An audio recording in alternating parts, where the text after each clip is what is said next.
नमस्कार दोस्तों, स्वागत है आपका हरीश एकेडमी में। आज एमएस ऑफिस के एमएस वर्ड चैप्टर में आज ये दूसरा वीडियो है और मैं इसमें आज आपको मेनू के बारे में बताऊंगा और सभी मेन्यू और उनके शॉर्टकट के बारे में बहुत ही इंपॉर्टेंट इन्फॉर्मेशन दूंगा।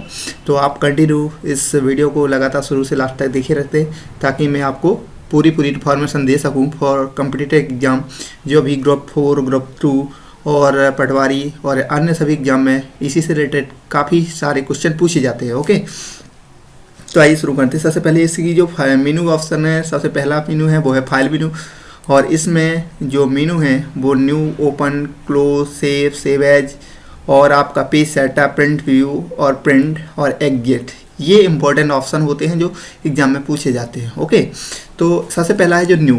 इस ऑप्शन का उपयोग न्यू डॉक्यूमेंट को ओपन करने के लिए किया जाता है और इसका शॉर्टकट होता है कंट्रोल के साथ एन, जो कि यहाँ लिखा नहीं है। तो इसको आपको याद रखना है कि न्यू डॉक्यूमेंट को ओपन करने के लिए, न्यू डॉक्यूमेंट क्रिएट करने के लिए जो शॉर्टकट है वो कंट्रोल के साथ एन है। यानी हम या तो यहाँ से न्यू कर लें तो ये आएगा, ब्लैंक डॉक्यूमेंट पर क्लिक करेंगे तो नया डॉक्यूमेंट आ जाएगा, या कंट्रोल के साथ एन प्रेस करेंगे तो भी ये नया डॉक्यूमेंट आ जाता है। ओके, तो ये ध्यान रखना है।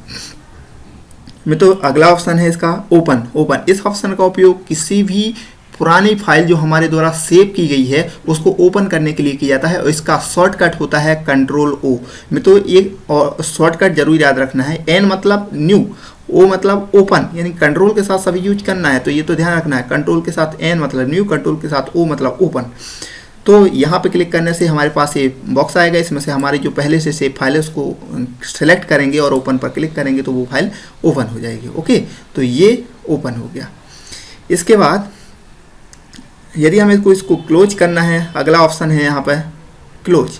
तो यदि क्लोज पर क्लिक कर देंगे तो करंट फाइल क्लोज हो जाएगी। अब जैसा कि मैंने पहले बताया है, नया डॉक्यूमेंट ओपन करने के लिए कंट्रोल के साथ एन दबाएंगे या फाइल पे जाके न्यू कर देंगे तो ये नया डॉक्यूमेंट आ जाएगा। ये क्लोज किया और ये न्यू किया तो ये ब्लैंक डॉक्यूमेंट तो ये आ गया। ओके, इसके बाद अगला है क्लोज हो गया। क्लोज के बाद है सेव।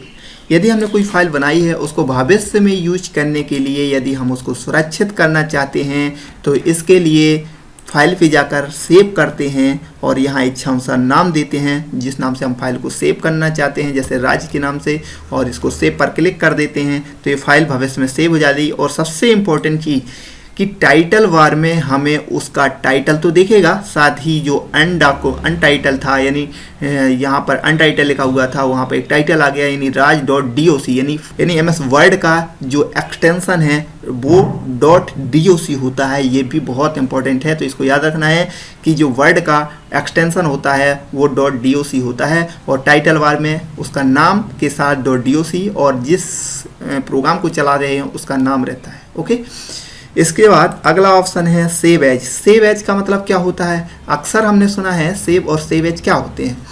सेव का मतलब होता है किसी फाइल को केवल सुरक्षित करना, और सेव एज का मतलब होता है जब कोई फाइल हमारी बनी हुई होती है उसको हम किसी और दूसरे नाम से भी बनाना चाहते हैं, यानी उसकी एक कॉपी, एक और प्रति बनाना चाहते हैं तो सेव एज का प्रयोग करेंगे। यानी हमारे पास दो फाइल बन जाएंगी जिसमें दोनों में मेटा सेम रहेगा। ओके, तो सेव एज पर क्लिक करेंगे तो सेव जैसा ही बॉक्स आएगा। यदि हम यहाँ पर राहुल दे दें तो एक राज नाम से फाइल बनी है और एक राहुल नाम से, तो दो फाइलें हो गई जिनके अंदर मेटा सेम है। ओके, तो इस प्रकार से सेव एज ऑप्शन का उपयोग दो फाइलों, यानी एक फाइल की दूसरी प्रति बनाने के लिए किया जाता है। ओके, इसके बाद इस ऑप्शन में कोई इंपॉर्टेंट नहीं है, इसको छोड़ देते हैं। अगले वाला है हमारा जो सबसे इम्पोर्टेंट ऑप्शन है पेज सेटअप। तो पेज सेटअप क्या है? एक वेब पेज प्रिंट व्यू है, इसमें वेब का भी पेज दे सकते हैं और फाइल सर्च करने के लिए कोई ऑप्शन ये मायने नहीं रखती, इसलिए हम इस पे ज़्यादा फोकस नहीं करेंगे। हम इनमें केवल उन ऑप्शन पे फोकस करेंगे जिससे रिलेटेड क्वेश्चन आते हैं या हमारे प्रैक्टिकली रूप से इम्पॉर्टेंट है। ओके, इसके बाद है पेज सेटअप। पेज सेटअप सबसे इम्पॉर्टेंट है फाइल मेनू का जो ऑप्शन है। पेज सेटअप सबसे इम्पोर्टेंट है। इसका उपयोग पेज की सेटिंग करने के लिए किया जाता है, यानी जब हम पेज को प्रिंट देते हैं उससे पहले पेज को सेट करने के लिए पेज सेटअप का उपयोग किया जाता है। इस पर क्लिक करेंगे तो ये बॉक्स आएगा, इसमें लेफ्ट में कितनी जगह छोड़नी है, राइट में कितनी जगह छोड़नी है, ऊपर कितनी जगह छोड़नी है और नीचे कितनी जगह है, यानी लेफ्ट, राइट और टॉप और बॉटम में जगह छोड़ने के लिए इस ऑप्शन का प्रयोग किया जाता है वो इंच में रहती हैं, इनको हम इंच में छोड़ सकते हैं 0.8 इंच, 0.7 इंच। तो ये देखिए नीचे से, और उसी प्रकार से लेफ्ट से, उसी प्रकार से राइट से ये कर सकते हैं। और सबसे इंपॉर्टेंट गटर पोजीशन। गटर क्या होती है? गटर मतलब होता है कि जब हम बाइंडिंग करवाते हैं तो वो हमें लेफ्ट में बाइंडिंग करवानी है या टॉप से बाइंडिंग करवानी है, तो उसके अकॉर्डिंग ये स्पेस छोड़ेगा। तो गटर की कितनी साइज देनी है, मान लीजिए हमें थोड़ी सी 0.5 देनी है, तो 0.5 दे दी तो ये ऊपर गटर की पोजीशन सेट हो जाती है। ओके, ये देखिए यहाँ पे दिख रहा है। ओके, अगर लेफ्ट में चाहिए, लेफ्ट से बाइंडिंग करवाई तो लेफ्ट में बाइंडिंग करो, तो उसके लेफ्ट बाइंडिंग के लिए जो स्पेस दिया जाता है वो गटर बाइंडिंग कहलाती है। तो इस गटर पोजीशन कहलाती है, और इस प्रकार से वो स्थान छोड़ सकते हैं। और इसके बाद यहाँ पे पोर्ट्रेटर और लैंडस्केप, ये दो ऑप्शन भी इंपॉर्टेंट है कि अगर हमें पेज को A4 का है, अगर हमें पेज खड़े में करना है, कोई भी मैटर पेज के खड़े में करना है ऊपर से नीचे के लिए, तो ये पोर्ट्रेटर। लैंडस्केप मतलब ये चौड़े में अगर प्रिंट आउट करना है तो ये लैंडस्केप चल लेंगे। ये दो ऑप्शन है। ओके, इस प्रकार से ये सब सेटिंग करके इसके बाद पेपर पे जाएंगे, तो पेपर से यहाँ मान लीजिए कौन सा पेपर है, A3 पेपर है तो A3 चुन लेंगे। यदि आपके पास A4 पेपर है तो A4 में प्रिंट करना है तो A4 चुन लेंगे। ओके, तो ये दो पेपर हैं। A3 जैसा कि आप जानते हैं कि A3 A4 से बहुत बड़ा होता है, यानी डबल A4 होते हैं वो A3 के, तो वो यहाँ से पेपर साइज जो भी हम चुनना चाहते हैं वो चुन सकते हैं। ओके, और इसके बाद ये सब सेट करके और इसके बाद ओके कर देते हैं, तो वो हमारे इसमें पेज में अप्लाई हो जाता है।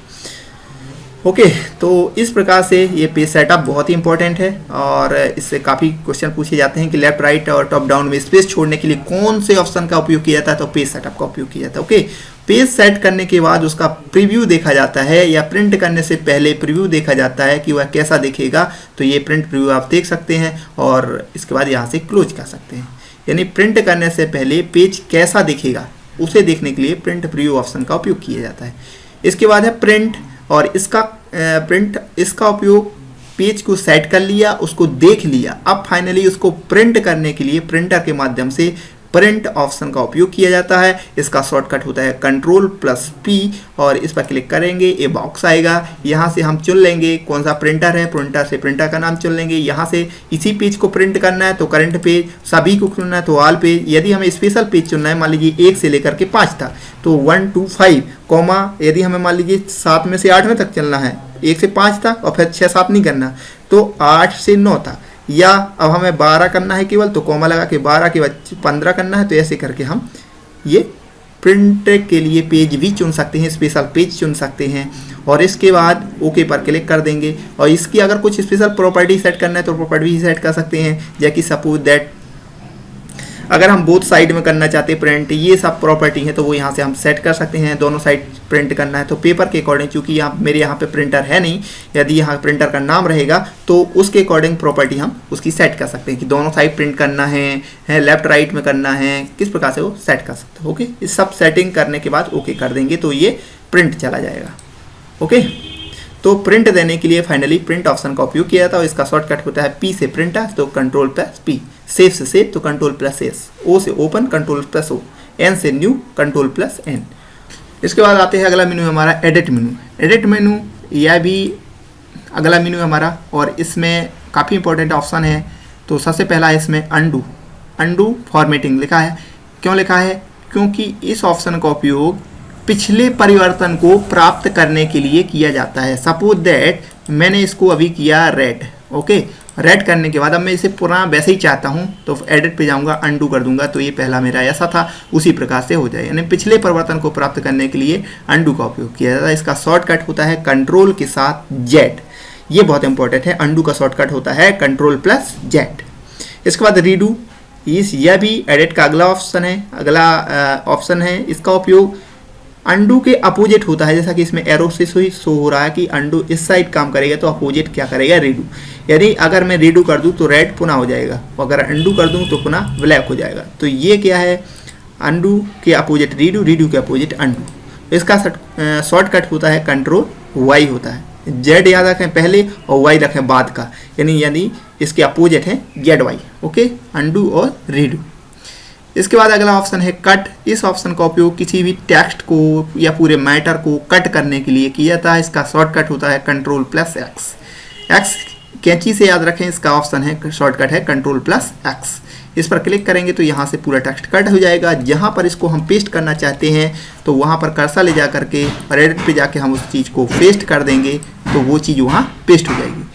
कट का मतलब होता है यहाँ से कट करके उसको कहीं दूसरी जगह रखना, तो वो कहलाता है कट पेस्ट। उसी तरह यदि हम इसको कॉपी कर लें तो एडिट में कर ली हमने यहाँ पे कॉपी, अब इसको हम कहाँ रखना है तो वहाँ कर दें पेस्ट। तो पेस्ट में क्या होता है कि दोनों साइड जगह रहता है, यहाँ भी है और यहाँ भी, जबकि कट में क्या होता है यहाँ से कट होकर के कहाँ रखना है।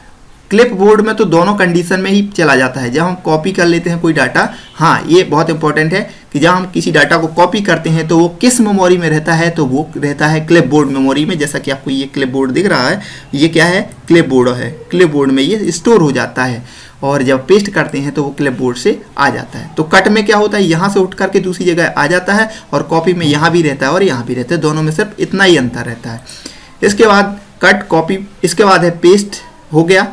और पेस्ट का उपयोग प्राप्त करने के लिए किया जाता है, जो कट या कॉपी किया जाता है उसको प्राप्त करने के लिए। इसका शॉर्टकट होता है कंट्रोल V।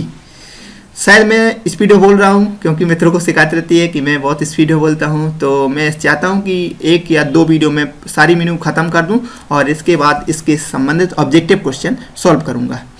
इसके बाद पेस्ट स्पेशल भी एक ऑप्शन होता है। तो इसका उपयोग क्या होता है कि किसी भी टेक्स्ट को स्पेशल फॉर्मेट में प्राप्त करने के लिए किया जाता है। जैसे सपोज दैट मैं इसको इमेज के फॉर्मेट में प्राप्त करना चाहता हूं, तो यहाँ पे मैं RTF चुन लूँगा और ओके कर दूंगा, तो वही चीज़ जो यहाँ था, जो मेरा टेक्स्ट था, वो इमेज के रूप में भी आ जाता है, ऑब्जेक्ट के रूप में। सॉरी, एडिट पे गए और पेस्ट स्पेशल, और यहाँ मैं यदि ऑब्जेक्ट को चुन लूँ और ओके कर दूँ तो देखिए ये ऑब्जेक्ट के रूप में आ जाता है, यानी मैं इसको उठा के कहीं भी रख सकता हूँ।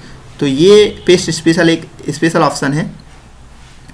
इसका कोई विशेष यूज नहीं है लेकिन है, इसलिए इसको ज़्यादातर लोग नहीं पढ़ते। ओके, तो इसके बाद है पेस्ट स्पेशल हो गया। इसके बाद है क्लियर, यानी यदि हम सभी टेक्स्ट को सिलेक्ट कर लें, जो कट का काम है वही लगभग क्लियर का है, और क्लियर पे कर ले तो फॉर्मेट, यानी पूरा केवल सजावट बस क्लियर करनी है, या कंटेंट डिलीट क्लियर करना है तो फॉर्मेट कर दें तो इसकी जो सजावट हुई थी पूरी, यानी जो कलर वगैरह हो गए थे हमारे, वो सारी चीज़ें फॉर्मेट हो जाती हैं। ओके, इसके बाद यदि कंटेंट यानी अक्षर उसके डिलीट करना चाहते हो तो ये पूरा कंटेंट डिलीट हो जाएगा। इसके बाद अगला ऑप्शन है हमारा सेलेक्ट ऑल, यानी जितना भी टेक्स्ट लिखा है, मान लीजिए 100-200 पेज या 50 पेज, तो हम सभी को सेलेक्ट कर्सर के द्वारा नहीं कर सकते। तो इसके लिए क्या किया जाता है कि एडिट पे गए और सेलेक्ट ऑल पे क्लिक कर देंगे तो सारा टेक्स्ट सेलेक्ट हो जाएगा, या फिर कंट्रोल के साथ A शॉर्टकट है, इसका उपयोग करके इसको पूरा सेलेक्ट कर सकते हैं। ओके, इस प्रकार से ये होगा सेलेक्ट ऑल। अगला है फाइंड। फाइंड का मतलब होता है किसी भी टेक्स्ट में या किसी भी वर्ड की फाइल में किसी भी डॉक्यूमेंट को फाइंड करने के लिए इस ऑप्शन का उपयोग किया जाता है।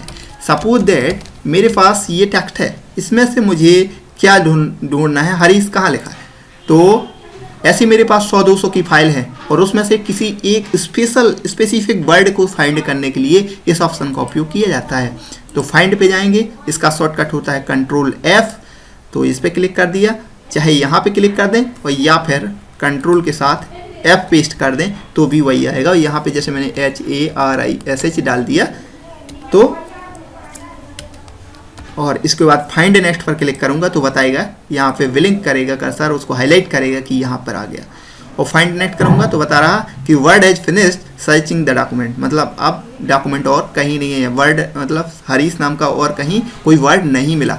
तो ये प्रकार से हम इसको फाइंड कर सकते हैं। इसका शॉर्टकट याद रखना है, कंट्रोल के साथ F से फाइंड। रिप्लेस में थोड़ा सा है, इस ऑप्शन का उपयोग किसी पहले से वर्ड के स्थान पर किसी दूसरा वर्ड को लिखने के लिए किया जाता है। जैसे हरीश के स्थान पर हम क्या लिखना चाहते हैं, राज, तो फाइंड व्हाट किसके स्थान पर, किसके, तो हरीश के स्थान पर। रिप्लेस विथ, किसको रिप्लेस कर दो, राज को, यानी यहाँ जहाँ हरीश लिखा वहाँ क्या कर दो, राज। और रिप्लेस करेंगे तो एक जगह होगा, और यदि रिप्लेस ऑल कर देंगे तो जहाँ जहाँ पूरे 100-200 की फाइल है, 100-200 पेज की जो फाइल है, सभी में हरीश के स्थान पर क्या हो जाएगा, राज। ओके, और फाइनली वो बताता है कि कितने आपको राज्य मिले। जैसे कि मैंने यहाँ पे अगर ऊपर लिखूँ कि अब राज के स्थान पर मुझे क्या करना है, राज के स्थान पर RAJ और HARISH, तो यहाँ रिप्लेस, जैसे ही मैं रिप्लेस ऑल पर क्लिक करूँगा तो बताएगा the word has completed is search of the document and has made one replacement, मतलब एक जगह आपका चेंज हुआ है। ओके, जितने भी चेंज होगी यहाँ उसकी काउंटिंग बताएगा। तो ये हुआ रिप्लेस, बहुत ही इंपॉर्टेंट ऑप्शन है। ये एडिट के 3 ऑप्शन बहुत ही इंपॉर्टेंट है, ये तो फाइंड, रिप्लेस और गो टू इसका शॉर्टकट कंट्रोल जी होता है, यानी जो यहाँ पे क्लिक करने से जो काम करेंगे वो कंट्रोल जी के साथ क्लिक करने पर भी कर सकते हैं। इसका ये बॉक्स आता है, इसका उपयोग किसी भी page, line, section, column, comment, footnote, endnote कहीं पर भी जाने के लिए किया जाता है। जैसे सपोज दैट हमें कौन सी लाइन पे जाना है, 5वीं लाइन, तो लाइन सेलेक्ट कर ली और यहाँ से इंटर लाइन नंबर यानी 5 और गो टू कर दिया, तो ये हमारा कर्सर ऑटोमेटिक ऊपर से 5वीं लाइन पे 1 2 3 4 5, तो 5वीं लाइन पे पहुँच जाएगा।